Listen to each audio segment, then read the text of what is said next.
Hello, this is Kristen McCluskey, and today I'm going to talk to you about the instructional design theory that I feel is most effective in my teaching practice.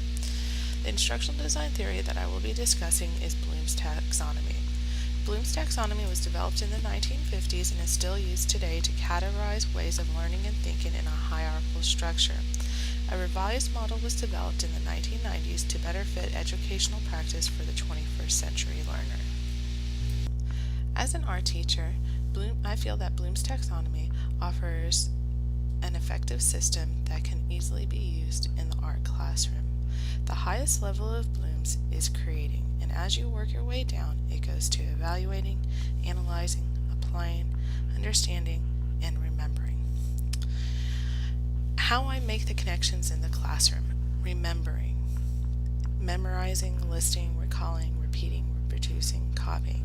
Questions that might be asked in the art room: who painted the Mona Lisa? What style of art did Van Gogh paint in? Understanding, classifying, describing, discussing, explaining, paraphrasing, locating, and translating. What is the subject or the theme of the picture? Why is this considered an impressionist painting? Applying, dramatizing, sketching, using, solving, illustrating, writing, demonstrating. If you can interview the artist, what questions would you ask? After your lesson on perspective, make a drawing using two-point perspective. Analyzing, comparing, contrasting, experimenting, testing, questioning, examining.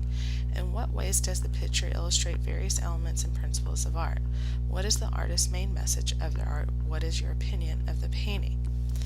Evaluating, judging, evaluating, appraising, defending. Does the art use complementary colors? Does the picture direct eye movement to the main subject of the painting? Is the picture in balance and represent the style well? Why? And finally, the top level of Bloom's taxonomy: creating, designing, construction, developing, producing, manipulating, and painting. Create a sculpture, painting, collage, drawing. What ways would you render the subject differently? Can you create your different art styles?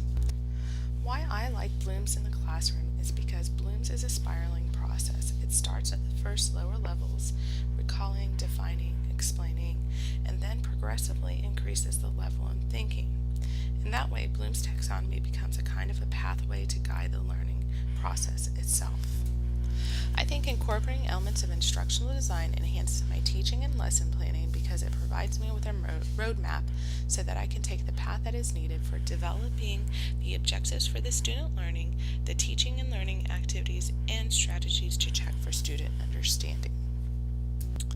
I want to thank you for listening, and I hope that you have gained an understanding of why Bloom's taxonomy is important for me in my teaching practice and for my students.